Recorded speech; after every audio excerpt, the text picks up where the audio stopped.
नमस्कार सांग मु कादम्बिनी आपणकर सांग एवं मोटिवेशनल स्पीकर आज पुणी थे गोटे नुआ भिडियो आपण सामना को आसी सांग आज भिडियोटी बहुत खास हम कारण ये भिडियोटी आमको प्रकृत में किपर निज जीवन बंचा दरकार से विषय शिक्षा दब प्रकृत में आम कौन करवा दरकार कौन न करवा दरकार किपर चिंता करवा दरकार से विषय शिक्षा दब आजिकल समय आम समस्ते जीवन को प्रकृत में किपर बंचा दरकार ता भूली जाइए किए धन पछरे गोड़े तो किए अन्य को घृणा करुछि किए पाप कर्म करुछि तो किए आउ कहार क्षति करिवार प्रयास करुछि किए कौन भूल करुछि किए कौन ठीक करुछि केही जानि नाही व्यक्ति भाबुछि मु ठीक आउ सामना वाला भूल ता जीवन से अनेक भूल करुछि आउ मु सब ठीक करुछि किंतु प्रकृत रे कोन आमे ठीक से विषय आज आमे जानिबा प्रकृत रे किपरि जीवन बंचिबा दरकार से विषय रे जानिबा ए मनीष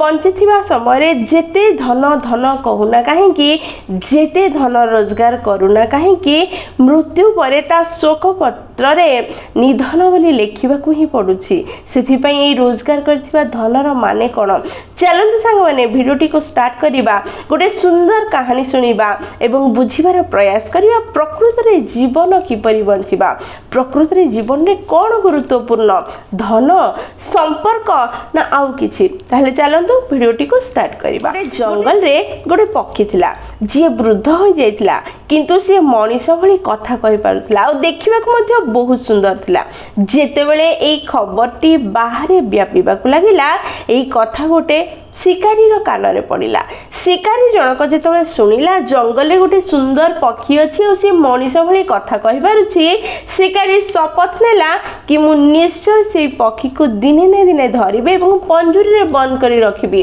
जदि मु पंजुरी से पक्षी की रखिपारि नहीं ताहले मो क्षमतार माने किछि नहीं मु शिकारी हेबार माने किछि नहीं एहा भाबी सी शिकार करबा पई से पक्षी की धरिया पई जंगल को गला खोजू खोजू हठात ताको से पक्षीटी देखागला जो पक्षीटी अत्यंत सुंदर थिला किंतु वृद्ध हो जाइथिला मनीष भली कथा कहूथिला जेहेतु पक्षीटी वृद्ध हो जाइथिला शिकारी जेतले ताको धरिबार प्रयास कला पक्षीटी उड़ी पारला नहीं और हठात शिकारी हाथ में धरा पड़गला जेमिति शिकारी पक्षीटी को धरीदेला से पक्षी गुड़िक कहला शिकारी भाई मते तुम्हें छाड़ी दियो मते धरी तुम्हें कौन लाभ पाइब मु वृद्ध हो जाइछि मु जेतले युवक थिली सेतले सुंदर गीत भी गाई पारुथली एबे तो मो वॉइस पूरा कर्कश हो गला मो स्वर सुनिबा पई केही चाहू नाहंती तुमे मते बांधी रखी कौन करिवो मते छाड़ी दियो मते खोला आकाश रे उड़ीबा को दियो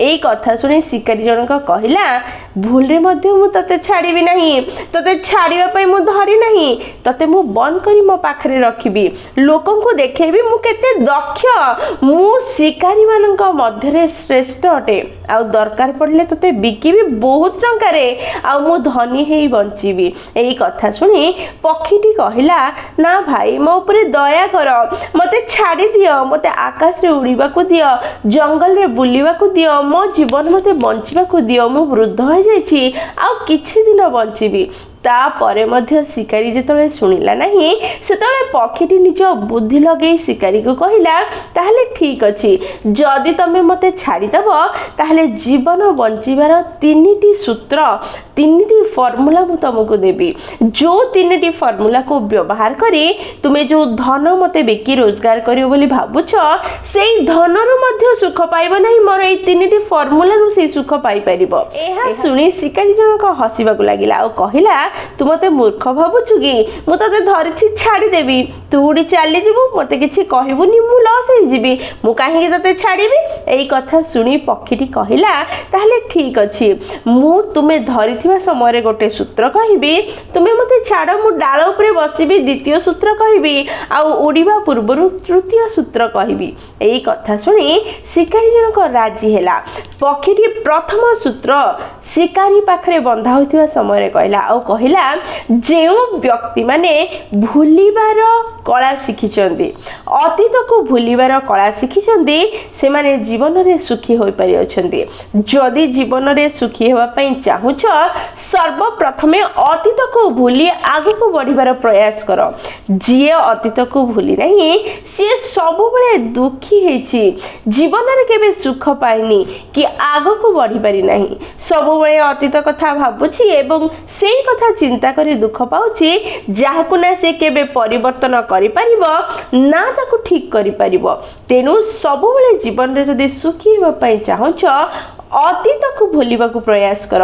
ଅତୀତରେ କ'ଣ ଘଟିଯାଇଛି, କିଏ କ'ଣ କହିଦେଇଛି, କ'ଣ ଭୁଲ ହେଇଯାଇଛି ତାକୁ ନ ଭାବି ବର୍ତ୍ତମାନ କ'ଣ କରିବି ଯାହାଦ୍ୱାରା ଭୁଲ ଠିକ୍ ହେଇପାରିବ, ଜୀବନରେ ଉନ୍ନତି ଆସିପାରିବ, ସଂଶୋଧନ କରିପାରିବ ନିଜ ଜୀବନକୁ, ତା ବିଷୟରେ ଭାବ ଏବଂ ଆଗକୁ ବଢ଼। ଏହା କହିବା ପରେ ଶିକାରୀ ଜଣକ ପକ୍ଷୀକୁ ଛାଡ଼ିଲା। ପକ୍ଷୀଟି ଉଡ଼ିଯାଇ ଡାଳରେ ବସିଲା। ଡାଳରେ ବସି ଦ୍ୱିତୀୟ ସୂତ୍ର ଦେବାକୁ ଲାଗିଲା ଆଉ କହିଲା, ଦ୍ୱିତୀୟ ସୂତ୍ର ହେଉଛି, ଜୀବନରେ ଯଦି ସୁଖୀ ହେବା ପାଇଁ ଚାହୁଁଛ, ତାହେଲେ କେବେ ବି କୌଣସି ବ୍ୟକ୍ତିର ବା କୌଣସି ପରିସ୍ଥିତିରେ କାହାର ତର୍କ ବିନା ଲଜିକାଲ ଜିନିଷକୁ ସ୍ୱୀକାର କର ନାହିଁ ବା ବିଶ୍ୱାସ କର ନାହିଁ। କିଏ ଗୋଟେ କହିଦେଲା, ତାର କୌଣସି ତର୍କ ନାହିଁ, ତାର କ'ଣ ଲଜିକ୍ ନାହିଁ, ତାକୁ କେବେ ବି ବିଶ୍ୱାସ କର ନାହିଁ। ବିଶ୍ୱାସ ଯଦି କରିବ ସମସ୍ୟାରେ ପଡ଼ିବ। ଏହା କହିବା ପରେ ପକ୍ଷୀଟି ଉଡ଼ି ଉଡ଼ି କହିବାକୁ ଲାଗିଲା, ଶୁଣ, ତୃତୀୟ କଥା ହେଉଛି, ମୋ ପେଟରେ ଦୁଇଟି ବହୁତ ମୂଲ୍ୟବାନ ହୀରା ଅଛି, ଆଉ ତୁମେ ମୋତେ ଛାଡ଼ିଦେଇ ସବୁଠୁ ବଡ଼ କ୍ଷତି ନିଜର କରିଲ। ଏହା ଶୁଣି ବ୍ୟକ୍ତି ଜଣକ ନିଜ ମୁଣ୍ଡରେ ହାତ ଦେଲା ଆଉ ଜୋର ଜୋରରେ କାନ୍ଦିବାକୁ ଲାଗିଲା ଆଉ କହିବାକୁ ଲାଗିଲା, ମୁଁ କେତେ ବଡ଼ ଭୁଲ କରିଦେଲି, ମୁଁ କାହିଁକି ଏଇ ପକ୍ଷୀର କଥା ଶୁଣିଲି ଆଉ ତାକୁ ଛାଡ଼ିଦେଲି।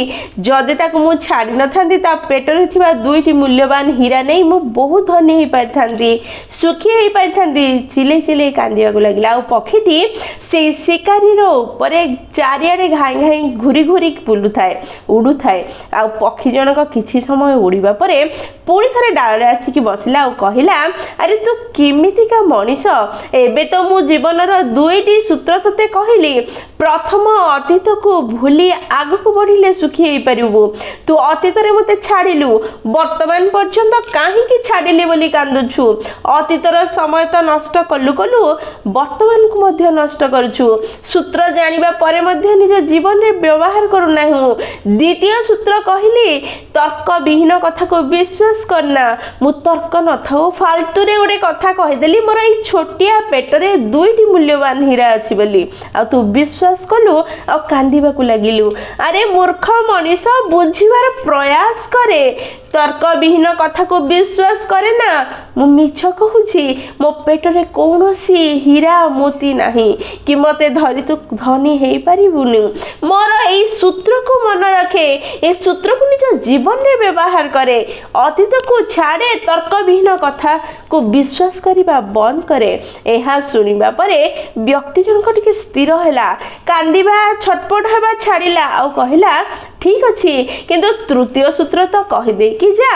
ଏହା ଶୁଣି ପକ୍ଷୀ ଜଣକ କହିଲା, ଦୁଇଟି ସୂତ୍ରକୁ ତ ବୁଝିପାରିଲ ନାହିଁ, ନିଜ ଜୀବନରେ ବ୍ୟବହାର କରିପାରିଲ ନାହିଁ। 2 ମିନିଟ୍ ପରେ ତୃତୀୟ କଥାକୁ କିପରି ବୁଝିବ? ଯାହା ହଉ, ବୁଝ ବା ନ ବୁଝ, କହିବି ବୋଲି କଥା ଦେଇଛି ଯେତେବେଳେ କହୁଛି ଶୁଣ। ଏଇ ମଣିଷ ଜୀବନ ନଷ୍ଟ ହୋଇଯିବ, ମଣିଷ ଶରୀର ନଷ୍ଟ ହୋଇଯିବ। ତେଣୁ ଏଇ ମଣିଷ ଶରୀର ବହୁତ ଭାଗ୍ୟରେ ପାଇଛ, ଆକୁ ବୁଝିବାର ପ୍ରୟାସ କର। ଖରାପ କାମ କରିବା ଛାଡ଼, ଧନ ରୋଜଗାର କରିବା ପଛରେ ଦୌଡ଼ି ପାପ କର ନାହିଁ। ନିଜ କର୍ମକୁ ସମ୍ଭାଳ, ନଚେତ୍ ଅନେକ କଷ୍ଟ ଆଗକୁ ଲେଖା ଅଛି, ଆଗକୁ ଥୁଆ ଅଛି, କେହି ସାହାଯ୍ୟ କରିପାରିବେ ନାହିଁ।